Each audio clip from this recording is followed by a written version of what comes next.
몇천 명이 모여서 찬양을 하는 줄 알겠어요. 네. 우리 성호 형제 찬양 선곡 기도를 많이 하신 것 같아요. 내가 보니까 설교 주제 본문을 전혀 안 일러줬는데 오늘 이 말씀에 그 똑같은 그 부분을 딱 집어가지고 이렇게 찬양을 하는데 참 하나님의 은혜 너무 감사합니다. 내 영혼아 주님을 찬양하라. 참 뭐 요즘 세상에 좋은 소리들 안 나오잖아요. 불평과 짜증, 원망이 가득한 세상인데 오늘 여러분과 저의 마음속에서 하나님이 주시는 이 은혜, 감사, 찬양이 샘물처럼 솟아나는 축복이 있기를 바랍니다. 이 찬양이라고 하는 것이 지난 시간에 praise, 칭찬이라고도 번역을 할 수 있는데 어떤 그 사람이나 사물, 그 어떤 대상의 진정한 가치를 우리가 깨달을 때, 그것을 알게 될 때 이 저절로 터져 나오는 반응이다. 찬양은 마음에서 솟아나는 거예요. 억지로 하라고 하는 것이 아니라 어떤 위대한 것, 아름다운 것, 정말로 귀한 것을 알았을 때 이게 막 입에서 praise, 찬양이 나옵니다. 저는 요즘에 이제 이게 무슨 현상인지는 모르지만 하루에 7번씩 저희 집사람을 찬양합니다. 결혼 29년 차가 됐는데 잘 몰랐는데 이렇게 살아볼수록 그 사람 괜찮네, 그 이쁘네, 참 맞습니까? 요새는 조금 덜한 것 같긴 한데 하여간 하루에 이렇게 시간 날 때마다 이렇게 찬양을 합니다. 누가 뭐 시켜서 하는 거 아닙니다. 제가 뭐 생존하기 위해서 하는 것도 아니에요. 우리가 무엇인가를 알면, 제대로 알면, 하나님이 어떤 분이신지를 제대로 알면 그분을 찬양하지 않을 수가 없어요. 우리가 주님을 찬양해야 되는 이유, 수만 가지의 이유가 있죠. 그런 찬양도 있습니다. 하나님을 찬양해야 되는 만 가지 이유, 만 가지. 만 가지가 뭔가 하고 이렇게 보려고 아무리 제가 이렇게 보더라도 이런 찬양이 있는데 그 자세하게 잘 안 나오더라고요. 어쨌든 제가 성경을 보니까 이 하나님을 찬양하는 것은 대략 이 두 가지 이유입니다. 첫 번째는 하나님이 나에게 베풀어 주신 은혜, 그 하나님이 나에게 행하신 일, 이것을 생각하면서 찬양하는 거고요. 두 번째는 이 하나님의 어떤 성품, 하나님의 존재 자체를 인하여서 찬양을 드리는 것입니다. 앞에 있는 것은 감사에 가깝고 하나님이 나에게 주신 그 은혜, 그것을 찬양하고, 또 그것이 아니라 그 이상으로 무엇이 없어도 하나님 그분 자체를 인하여서, 그분의 성품과 그분의 존재 자체를 인하여 찬양을 드리는 것. 오늘 우리가 읽은 시편 103편은 찬양시입니다. 지난주에 살펴보았던 1절에서 5절까지 이 시편 기자는 자신에게 베풀어 주신 이 하나님의 모든 은혜를 찬양하라, 그 은택을 잊지 말지어다, 그런 말로 시작을 합니다. 그 6가지를 말씀을 드렸죠. 이것은 어떤 시인 자신의 개인적인 경험에서 우러나오는 그런 고백이지요. 하나님께서는 우리의 죄를 용서해 주시고, 너희의 죄를 용서해 주시고, 모든 병을 고쳐 주시고, 생명을 파멸에서부터 속량해 주시는 분, 사랑과 그 자비로 단장해 주시는 분, 평생을 좋은 것으로 만족하게 하시는 분, 그리고 우리의 젊음을 독수리처럼 다시 새롭게 날아오르게 하시는 분. 참 이게 아름다운 그런 이미지입니다. 우리가 죄라고 하는 구렁텅이에 빠져서 정말로 죽어가고 있을 때, 우리의 관계와 삶의 모든 정신적, 육체적으로 망가지고 병이 들어있을 때 하나님께서 나를 그 파멸의 구덩이에서 건져주시고 나를 모든 병에서부터 치유하신 다음에 나를 단장시켜 주시고 관을 씌워주시고 사랑과 자비의 그 관을 씌워주시고 그리고 나의 모든 필요를 채워주시고 새롭게 하셔서 이 지쳐있던 내 영혼이 독수리같이 올라가게 된다. 고백입니다. 고백. 이 은혜를 경험했던 거예요. 죽어가던 이 사람이 하나님의 이 놀라운 은혜를 경험하고 자기 체험에서부터 하나님을 찬양하라. 내 영혼아 잊지 말아라. 오늘 우리가 읽은 이 6절에서부터 18절까지는 이제 이런 개인의 경험, 개인의 고백을 넘어서서 이제 이러한 어떤 것을 기반으로 해서 하나님의 본성, 하나님의 성품, 이 하나님의 존재 자체에 초점을 맞추고 있는 그런 말씀입니다. 1절에서 5절까지가 하나님의 선하심에 대한 어떤 개인적인 그런 관찰이었다면 오늘 읽은 말씀은 이 세상 속에서 특별히 이 이스라엘 백성들 안에서 이 드러난 하나님의 은혜, 이 하나님의 자비, 그 하나님의 의로우심, 7절 말씀에 있는 대로 모세와 모세에게 주님의 뜻을 알려주시고 이스라엘 자손에게 주님의 행적을 알려주셨다. 오늘 우리의 이 공동체 안에서 하나님께서 행하시는 그 놀라운 일들과 그분의 선하심을 인해서 찬양을 드리는 것입니다.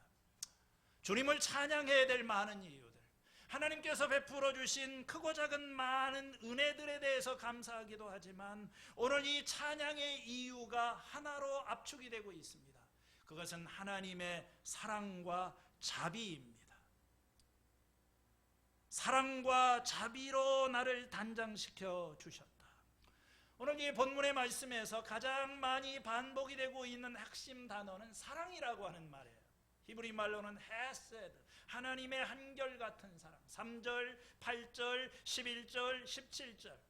그리고 이와 함께 자비라고 하는 말, 용서라고 하는 말도 함께 반복이 되고 있습니다. 우리의 믿음의 목표는 하나님을 아는 것입니다. 하나님을 아는 지식. 하나님을 알아야지 찬양이 나오고 하나님을 알 때 우리의 진정한 예배가 시작이 되는 것입니다. 하나님은 어떤 분이실까요? 신학이라고 하는 것은 하나님 공부입니다. 참 너무 거대한, 우리가 하나님이 어떤 분이신지 생명의 삶 때 공부를 했습니다. 세 가지를 살펴봤어요. God is 하면서 하나님은 무엇이시다, 하나님은 영이시다, 하나님은 빛이시다, 하나님은 사랑이시다. 여러분, 하나님을 어떤 분으로 아느냐가 중요합니다. 오늘 많은 사람들이 하나님에 대한 잘못된 지식, 불충분한 지식, 그래서 이 하나님을 무서운 하나님, 진노의 하나님, 심판하시는 하나님, 내가 뭐 이렇게 평상시에는 괜찮지만 잘못을 하면은 언제라도 뒤통수를 치실 수 있는 하나님, 만일 이러한 부정적인 관념이 내 생각을 지배하고 있으면 이게 기도도 편하지 않고 찬양은 나올 리가 없고 그냥 교회를 나와도 평생 눈치를 보면서 두려움 속에 살아갈 수밖에 없는 것입니다. 오늘 이 말씀 가운데 시편이 처음부터 끝까지 강조를 하는 것은 하나님은 사랑이시다. 그의 사랑과 그의 자비하심을 인하여서 우리가 주님께 찬양을 드리는 것입니다. 사랑이라고 하는 것은 하나님의 여러 속성 중에 하나가 아니라 하나님의 본질이고 하나님의 핵심입니다. 하나님이 행하시는 모든 일들이 그 사랑의 표현이고 하나님의 사랑으로 귀결되는 것입니다. 그래서 사랑하지 않는 사람은 하나님을 알지 못한다, 이렇게까지 말을 하였던 것입니다. 하나님의 사랑, 그 사랑은 어떠한 사랑일까요? 참 이게 참 제가 뭐라고 설명을 참 하기가 이 하나님의 사랑, 조금이라도 우리가 이 하나님의 사랑을 말하고자 할 때 구체적으로 저는 본문에서 한 세 가지 정도를 찾을 수 있다고 생각합니다. 첫 번째, 이 하나님의 사랑은 약한 자를 도우시는 사랑입니다. 6절에 주님은 공의를 세우시며 억눌린 모든 사람의 권리를 보호하신다. 하나님의 사랑은 높은 데서 낮은 데로 흐르는 사랑입니다. 하나님은 세상에 있는 모든 사람을 사랑하시지만 특별히 그 가운데 가난한 자, 억눌린 자, 힘이 없는 사람들, 특히 사회적인 약자들, 하나님은 이들을 사랑하시고 이들을 위해서 이들의 권리를 보호하시고 하나님의 마음은 그쪽에 가 있는 거예요. 이게 부모의 마음하고 똑같은 거죠. 약한 자식, 문제가 있는 그런 사람. 그래서 하나님의 사랑은 약한 자를 도우시고 돌보시는 사랑입니다. 두 번째, 하나님의 사랑은 용서하시는 사랑입니다. 오늘 8절에서부터 10절까지의 말씀은 이렇게 되어 있습니다. 주님은 자비롭고 은혜로우시며 노하기를 더디하시며 사랑이 그지없으시다. 두고 꾸짖지 않으시고 노를 끝없이 품지 않으신다. 우리 죄를 지은 그대로 갚지 않으시고 우리의 잘못을 저지른 그대로 갚지 않으신다. 이 말씀은요, 출애굽기에 나오는 어떤 한 사건을 배경으로 하고 있는 그런 말씀입니다. 이스라엘 백성들이 시내산에서 모세가 율법을 받으러 산에 올라갔을 때 그들은 금송아지를 만들고 우상을 숭배하는 그런 죄를 저지르게 되었습니다. 엄청난, 하나님께서 진노하셨어요. 그래서 모세에게 그 백성을 진멸시키겠다, 멸절하겠다, 이런 말씀을 했어요. 모세는 하나님 앞에 그들의 죄를 용서해 달라고 기도를 합니다. 하나님, 용서해 주세요. 만일 용서하실 수 없다면 저의 이름을 생명책에서 제하시옵소서. 그렇게 간절히 기도했어요. 주님께서 그 기도를 들으시고 그 백성의 죄를 용서해 주셨습니다. 그리고 출애굽기 33장에서 이제 모세는 하나님 앞에 또 다른 기도를 합니다. 하나님이 우리와 함께 계신다는 것을 알게 하시고 주님의 영광을 내가 보기를 원합니다. 하나님의 영광을 보고서는 살 자가 없지요. 그러나 하나님께서 모세의 기도를 들으시고 바위 틈 사이로 하나님의 영광이 이렇게 지나갑니다. 그러면서 이 하나님의 말씀이 출애굽기 34장에서 6절에 선포가 됩니다. 주는 자비롭고 은혜로우시며 노하기를 더디하고 한결같은 사랑과 진실이 풍성한 하나님이다. 수천 대에 이르기까지 한결같은 사랑을 베풀고 악과 허물과 죄를 용서하는 하나님이다. 오늘 우리 여기 나오는 주님은 자비롭고 은혜롭고 노하기를 더디하며 사랑이 그지없으시다. 거의 문자적으로 이게 거기서 나온 그런 말씀이에요. 하나님께서 모세에게 하나님을 보여달라고 하는 모세에게 하나님께서 보여줄 뿐만 아니라 말씀으로 들려주신 거예요. 이건 구약에 나오는 계시의 한 절정이라고 볼 수 있습니다. 하나님이 어떤 분이신가를 하나님의 그 하나님 본성을 보여주신 거예요. 그 하나님의 성품, 하나님은요, 이스라엘이 어떻게 생각했던 간에 죄를 용서하시고 자비로우시고 은혜로우시고 노하기를 더디하시고 그들의 죄를 용서하시는 분. 9절의 말씀을 보니까 두고 꾸짖지 않으시고 노를 품지 않으신다.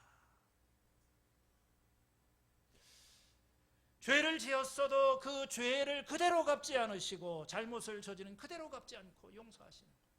여러분, 우리가 화를 낼 수는 있지만 이 문제는 이 분노를 풀지 못한다는 것입니다. 분을 내어도 해가 지도록 품지 말아라 그랬는데 우리는 그렇게 못해요. 한번 화가 나면 저도 보통 3일은 갑니다. 최소한 하루는 자야 돼요.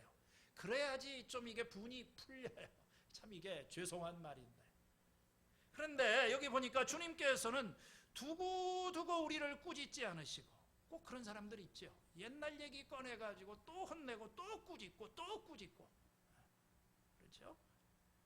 그냥 끝없이 화를 내는 거예요. 그거 다 지나간 일인데 잘못을 저지를 때마다 그대로 갚아주는 거예요. 여러분, 만일 하나님께서 우리가 죄 지을 때마다 이렇게 하시면은 어떻게 될까요? 그 뼈도 못 추립니다. 살아날 사람은 아무도 없어요. 민수기의 이 광야의 이야기는 하나님의 무한한 이 사랑과 자비에 관한 그런 이야기입니다.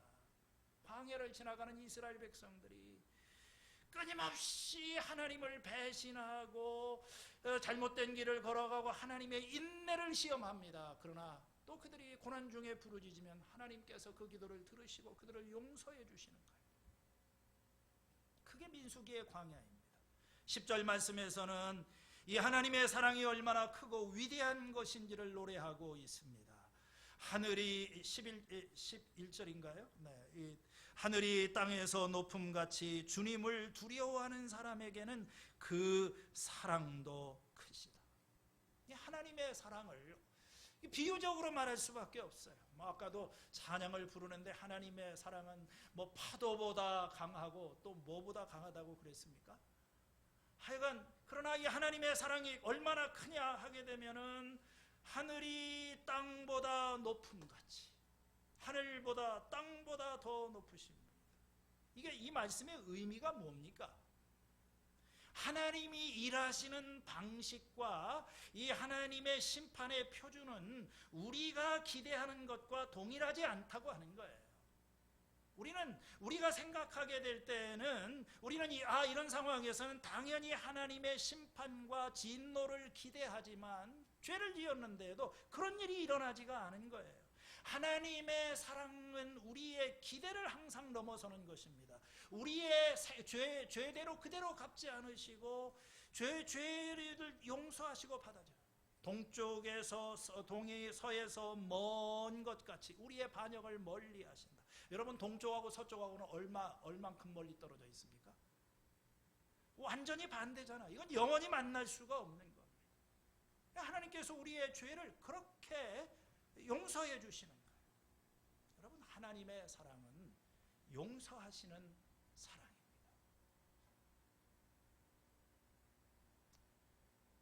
이스라엘 백성들이 그 많은 죄를 짓고서도 살아남을 수 있었던 것은 그들을 용서하시는 하나님의 사랑이 있었기 때문에 그래요. 여러분, 사랑은 용서하는 것입니다. 용서하는 게 사랑이에요. 우리는 용서가 필요한 사람들입니다. 우리의 관계는 실수와 허물과 죄로 얼룩져 있어요. 그러한 어떤 우리들의 원치 않는 과거의 실수와 죄로 인하여서 우리의 관계는 깨져 있습니다. 이것을 회복하고 이 관계를 유지하는 데는 용서하셔야 돼요.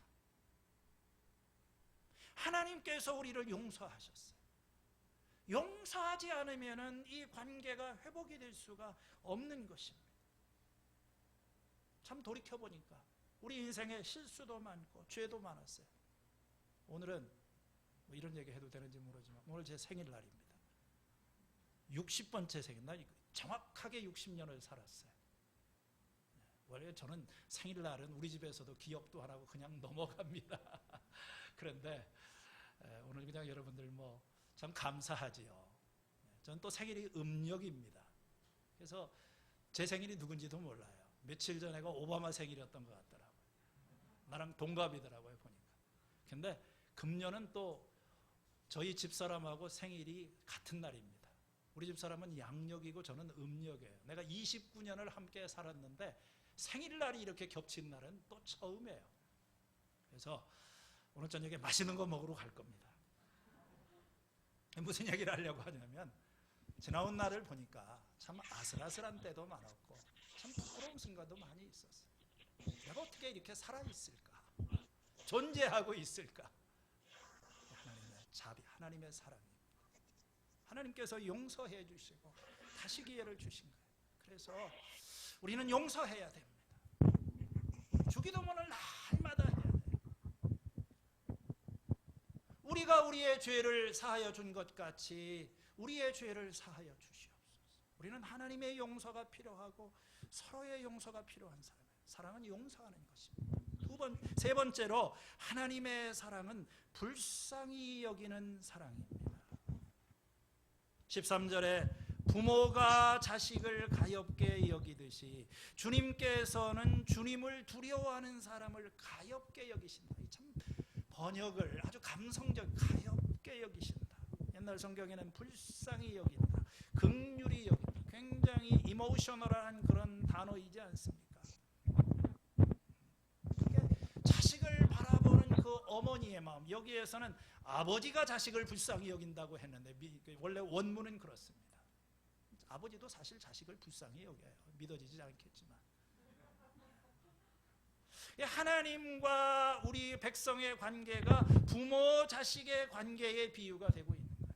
여러분, 이 부모의 사랑, 부모의 마음의 가장 그 특징이 뭡니까?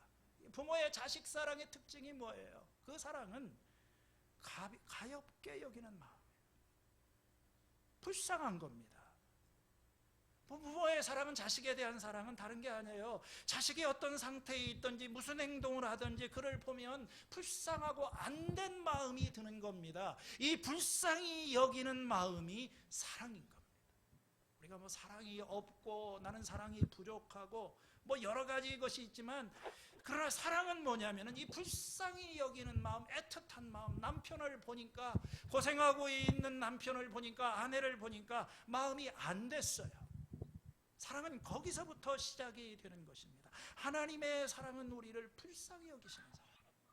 왜 불쌍히 여기십니까? 14절에 보니까 주님께서는 우리가 어떻게 창조되었음을 알고 계시기 때문이며 우리가 한낱 티끌임을 알고 계시기 때문이다.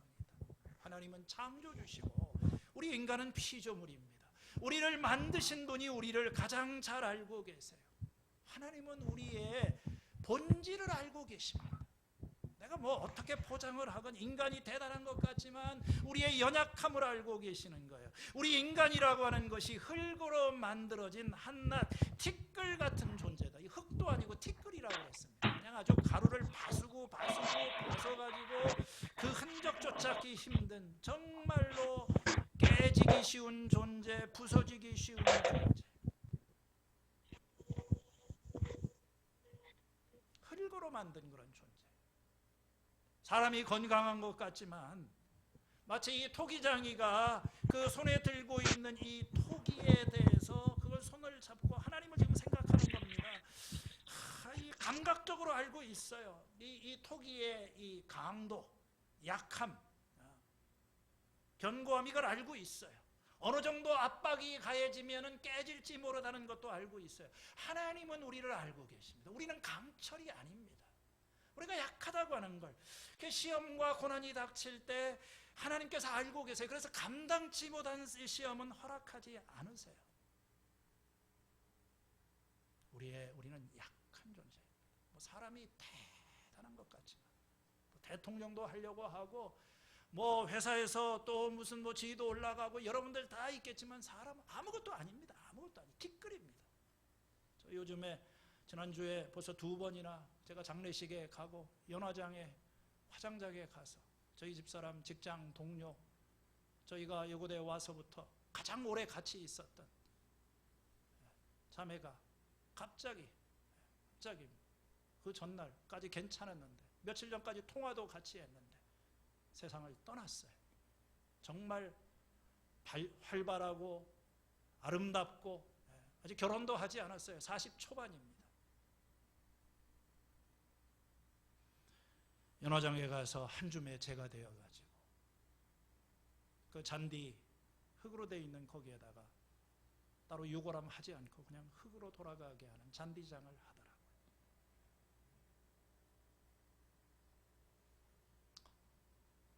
우리는 한낱 티끌 같은 존재입니다.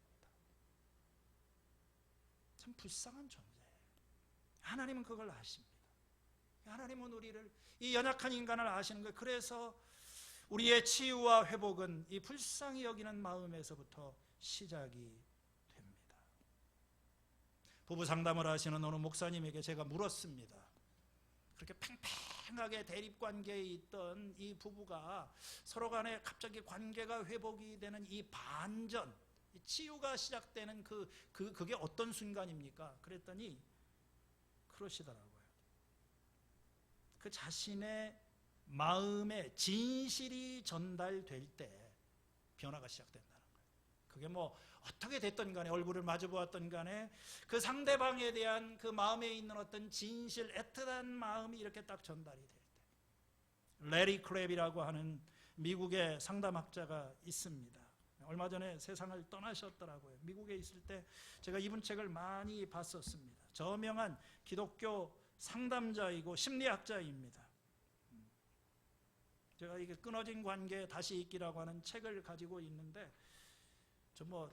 제가 책을 번역한 적도 없고 번역하라고 한 적도 없는데, 내가 미국에서 읽었던 책 중에 하나가 요단 출판사 편집장 하던 제 친구한테, 제가 20년 전에는 이 책에 그냥 꽂혀서 살았던 것 같아요. 원래 제목은 커넥팅이라고 하는 그런 제목입니다. 그래서 이것 좀 번역을 하라고 나왔는데, 여기다 갖다 놓기도 하고 또 저희 집 사람이 요새 누굴 사서 주기도 하는 것 같더라고요. 거기에 보면 이런 말이 나옵니다. 레리 크랩이 갑자기 걸려온 전화 한 통을 받습니다. 자기 아들이 대학교에서 퇴학을 맞았다는 그런 통보였었습니다. 자기가 상담자인데, 저명한 기독교 심리학자인데, 아들이 어렸을 때부터 언제부터 이게 반항기를 보이면서 그걸 가지고 기도했던 그런 기억이 떠오르는 것 같아요. 청소년기에 들어가면서 애가 빗나가기 시작을 합니다. 기도했죠. 도대체 내가 어떻게 해야 되는가? 내가 할 수 있는 일이 무엇인가? 여러분, 청소년기 자녀를 두고 있는 부모는 다 공감하실 겁니다. 레리 크랩은 자녀를 위해서 기도했고 그를 바르게 키우려고 노력을 했습니다. 주님, 제가 알고 있는 일은 다 하지 않았습니까? 그런데 제가 그 아들한테 다가갈 수가 없습니다. 어떻게 해야 될지를 모르겠습니다. 지금도 어떻게 해야 될지를 모르겠습니다. 한 가지 분명한 것은 이 아이의 가슴 깊이 원하는 것이 무엇인지 그 맛을 보기 전에는 이 아이는 변화되지 않을 겁니다. 훈육하고 가르치고 꾸짖는 것만으로는 안 됩니다. 그 아이는 주님을 만나야만 합니다. 주님, 저를 통해서 이 아이에게 주님을 알게 해주시기를 원합니다. 이런 기도를 하고 아들을 만나러 갔어요. 그리고 이제 그 아들을 만나는데 희한한 경험을 하죠. 이상하게도 분노가 일어나지 않아요. 전혀 화가 나지 않습니다. 성질을 누르려고 애를 쓰지도 않았었어요. 그리고 그냥 아들을 만나가지고 정말 평범한 말 한마디가 자기 입에서 튀어나왔습니다. 뭔가 이 자기 속에 가장 깊은 데서부터 아들에게 어떤 이렇게 부어지고 있는 그 말 한마디, 그건 뭐냐면 How can I help you? 내가 너 어떻게 도와주면 좋겠니? 아버지의 긍휼의 마음이 담겨있는 그 말 한마디였었습니다. 그게 그 아들 캡에게 인생의 전환점이었다고 합니다. 저는 그 다음의 스토리는 잘 모르겠어요. 그렇지만 이 아들은 치유되었고 변화되었습니다. 도대체 무슨 일이 있었기에? 레리 크랩은 이렇게 얘기를 합니다. 마치 예수님한테 무엇인가가 흘러나와서 혈루병 여인을 치유하였던 것처럼 나에게도 무엇인가가 흘러나와서 이 아들의 단단한 껍질을 뚫고 들어가서 영혼의 부드러운 부분에 치유의 능력으로 그것이 닿았다. 이게 어떻게 가능할까? 이것이 어떻게 사실이라고 말할 수 있을까? 도대체 무엇이 흘러나온 것일까? 오랫동안 레리 크랩은 자기가 아들에 대해서는 아무런 힘이 없다고 느꼈습니다. 해볼 건 다 해봤었어요. 그런데 그 순간에 자기 속에 있는 한 번도 제대로 풀려나오지 못했던 그 something powerful, 그렇게 원서에는 그렇게 얘기했어요. 그게 자기 속에서 이렇게 흘러나와서 아들에게 흘러가는. 그래, 레리 크랩은 이렇게 얘기합니다. 인간의 마음을 바꾸는 것은 단 두 가지 종류의 힘이다. 하나는 타락이고 다른 하나는 은총이다. 사탄의 힘과 하나님의 힘밖에 없다. 그런데 이 하나님의 힘, 은혜의 힘이 죄의 힘보다 더 강하다. 그는 이렇게 결론을 짓습니다. 우리의 삶을 통해서 다른 사람의 마음과 영혼 속에 하나님의 능력이 흘러가게 하는 일, 그게 뭐냐면요, 레리 크랩은 그것을 커넥팅이라고 했어요. 끊어진 것들이 서로 연결이 되는 결속이라는 말로 번역을 했는데, 이런 내가 이렇게 명명한 오직 복음만이 일어날 수 있는 관계를 이해하고 또 거기에 들어가는 일이 필요하다는 거예요. 이런 일이 일어나려면은 먼저 그리스도와의 깊은 사귐이 있어야 되고, 또 그것이 다른 사람의 인생을 변화시키는 능력으로 이어진다는 것입니다. 모든 사람에게는 그 그리스도인들의 내면 속에는 어떤 그 풀려나기를 바라는 힘이 있어요. Something powerful. 어떤 변화를 가져올 수 있는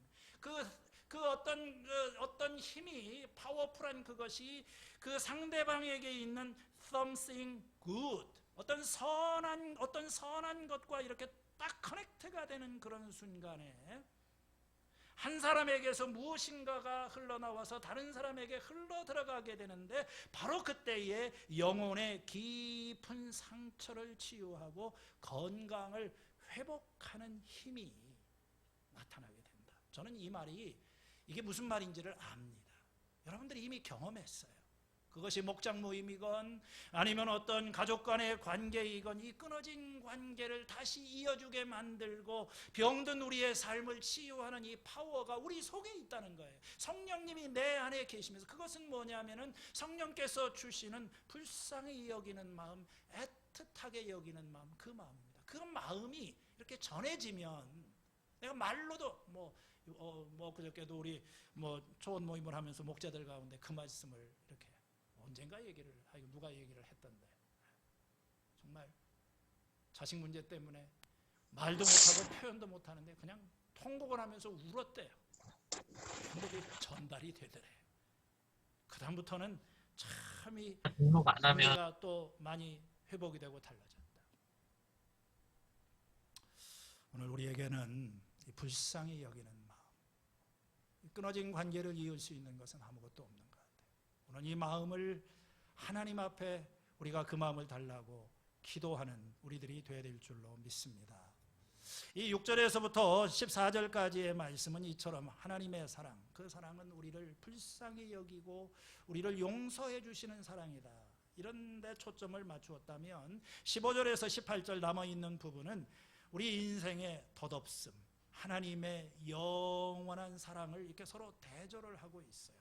이건 굉장히 시편의 맨 한가운데서 어떤 깊은 이렇게 참 영감을 우리에게 불어일으키는 그런 시편입니다. 15절과 16절이지요. 인생은 그날이 풀과 같고 피고 지는 들꽃 같아. 바람 한 번 지나가면 곧 시들어 그 있었던 자리마저 알 수 없는 것이다. 여러분들이 짐작하시겠지만 이 시편은 장례식에서 많이 낭송되는 그런 시편이기도 합니다. 우리가 잊고 있지만 중요한 사실 하나를 새롭게 알려줍니다.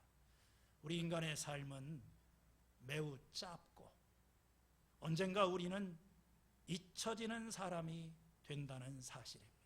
시인은 여기에서 인생은 풀과 같은 것이라고 말을 합니다.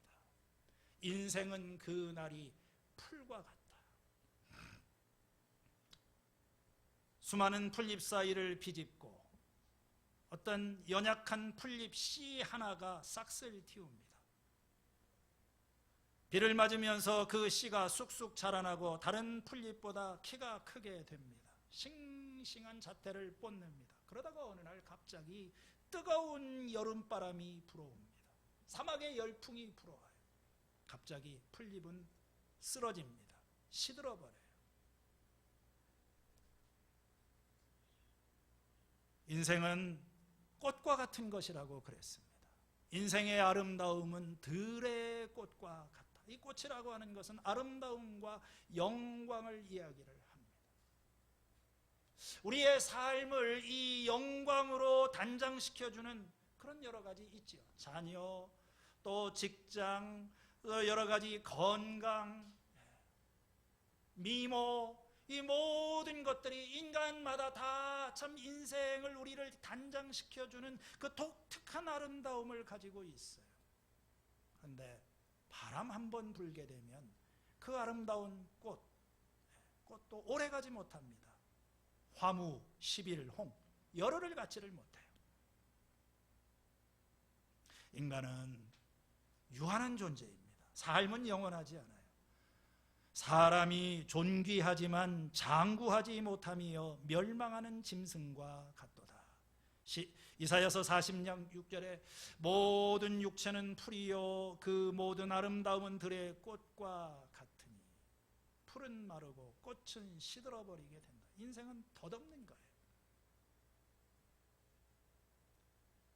시편 90편 5절에 주님 앞에서 천년도 지나간 어제와 같고 밤의 한순간과도 같습니다. 주님께서 생명을 거두어 가시면 인생은 한순간 꿈일 뿐 아침에 돋아난 한 포기의 풀과 같이 사라져 갑니다. 우리는 이걸 잊고 있을 뿐이에요. 지금 코로나 속에서 무수한 사람들이 갑작스럽게 우리 곁을 떠나고 어떤 사람은 인사조차도 하지 못하고 떠나갑니다. 얼마나 순식간에 가는지. 우리가 사랑하고 관심을 가졌던 사람들이 하나둘씩 떠나갑니다. 우리 손으로 만들어 놓았던 일들이 한순간에 무용지물이 되어버립니다. 우리가 그렇게 소중하게 생각하고 집착했던 모든 것들이 다 녹이 슬거나 썩어갑니다. 우리의 삶은 짧아요. 우리에게 주어진 시간이 그렇게 많지 않습니다. 가족으로서, 한 교인으로서 우리가 이 공동체 안에서 바람 한 번 불게 되게 되면 있던 자리마저도 알 수가 없다. 그렇죠? 여기 그렇게 얘기했잖아요. 바람 한 번 불면 시들어서 흔적 찾기도 힘들어요. 마치 모래성을 쌓는 것과 같죠. 모래성. 한번 보여주세요. 이렇게 큰가? 좀 다른 거 했던 것 같은데 바다가 나와야지. 하여간 바닷가에서 이 모래성을 쌓는데 아이고 정말 수고 많으셨겠네. 파도 한 번 들어오게 되면 그 다음 가면 흔적이 없어요. 우리는 죽음을 향해서 가고 있습니다. 이건 사실이에요. 언젠가는 사라집니다. 부모도 사라지고 형제도 사라지고 가족도 사라지고 우리가 누구인지 내가 뭘 원했는지 왜 내가 저때 저렇게 행동하고 그렇게 몸부림을 치는지 아무도 기억하지 못해요. 이 짧은 인생을 행복하게라도 좀 웃으면서 살았으면 좋는데 그것도 아니에요. 인생은 수고와 슬픔이 가득하다고 했습니다. 욥기 14장 1절에 여인에게서 태어난 사람은 그 사는 날이 짧은 데다가 그 생애마저도 괴로움으로만 가득 차 있습니다. 피었다가 시드는 꽃과 같이 그림자같이 사라져서 멈추지를 못합니다. 시편 90편 10절 우리의 연수가 70이요 강건하면 80이라도 그 연수의 자랑은 수고와 슬픔뿐이요 빠르게 지나가니 마치 날아가는 것 같습니다. 아닙니까? 우리는 다릅니까? 인간은 연약한 존재입니다. 우리가 인간을 포장하고 대단히 과시할지를 모르지만 하나님이 부르시면 풀잎처럼 풀의 꽃처럼 시들고 사라져가는 것이 인간입니다. 삶의 지혜는 이걸 깨닫는 데서부터 시작이 됩니다. 참 인생이 연약한 것이구나. 깨지기 쉬운 질그릇 같은 것이구나. 참 불쌍한 그런 존재인 거구나. 우리가 이 사실을 알고 이해를 하게 되면 우리에게 주어져 있는 그 시간을 소중하게 생각할 거예요. 그렇지 않습니까? 이제 내가 가족과 함께 할 수 있는 시간이 정말 몇 달, 몇 년, 얼마 남지 않은 것 같아요. 시편 90편 12절 우리에게 우리의 날을 세는 법을 가르쳐 주셔서 지혜의 마음을 얻게 해주십시오. 이게 무슨 말입니까? 내게 주어진 이 시간의 선물을 가치 있는 것으로 생각하고 그렇게 살아갈 수 있는 방법을 알려달라는 거예요. 우리에게 주어진 시간이 많지 않다는 것을 알면은 우리는 그렇게 이 시간을 쓸데없는 일에 소비를 하거나 서로의 감정을 풀지 못한 상태로 살아가지는 않을 것입니다. 인생의 덧없음, 인생 무상을 이야기를 하고 있는 거예요. 이게 전부라면 우리 인생은 정말 슬플 것입니다. 그러나 우리에게는 그 이상의 무엇이 있습니다. 들의 풀, 또 풀의 꽃이 이렇게 참 보잘것없는 것 같지만 반짝반짝하면서 그 생기를 발하지 않습니까? 시간 속에서 사라지는 것이 있지만 세월이 흘러도 변하지 않는 영원한 것이 있습니다. 우리는 그걸 알고 있어요. 그 영원한 것이 무엇입니까? 우리가 성경을 보면 먼저 하나님이 영원하십니다. 시편 90편 1절에 주님은 대대로 우리의 거처가 되셨습니다. 산들이 생기기 전에, 땅과 세계가 생기기 전에 영원부터 영원까지 주님은 하나님이십니다. 하늘과 땅은 모두 사라지더라도 주님은 그대로 계십니다. 세상에 있는 모든 것은 옷처럼 낡아지겠지만 주님은, 그것들은 다 지나가지만 주님은 영원하십니다. 둘째, 하나님의 말씀이 영원하다고 했습니다. 이사야 40장 8절에 풀은 마르고 꽃은 떨어지나 우리 하나님의 말씀은 영원하도다. 예, 우리의 사상과 우리의 모든 계획은 다 사라질 것입니다. 그러나 세월이 흘러도 하나님이 세워놓으신 이 세상의 질서와 하나님의 진리의 말씀은 결코 없어지지 않습니다. 세 번째로 오늘 본문에 있는 대로 하나님의 사랑이 영원하다고 했습니다. 17절에 그러나 주님을 경외하는 사람에게는 주님의 사랑이 영원에서 영원까지 이르고 주님의 의로우심은 자손 대대에 이를 것이니. 풀과 같은 인생이지만, 그러나 세월이 흘러도 이 풀과 같은 인생이 허무함으로 끝나지 않도록 그를 붙들고 그 그를 지켜주시는 하나님의 사랑이 있다는 것. 이 하나님의 사랑은 한결같은 사랑이고 영원에서 영원까지 이른다. 그렇게 찬양을 합니다. 흔히 사랑을 영원한 것이라고 표현합니다. 사람은 죽어도 이 사랑은 영원하다. 맞기도 하고 틀린 말이기도 해요. 요즘 사랑의 특징은 지속성이 짧다는 것입니다. 아이들끼리 연애를 하더라도 100일을 가지 못해요. 그래도 우리 아들이 옛날에 중학교 때 여자친구하고 하는 거 보니까 1년을 가더라고요. 이건 굉장히 예외적인 것.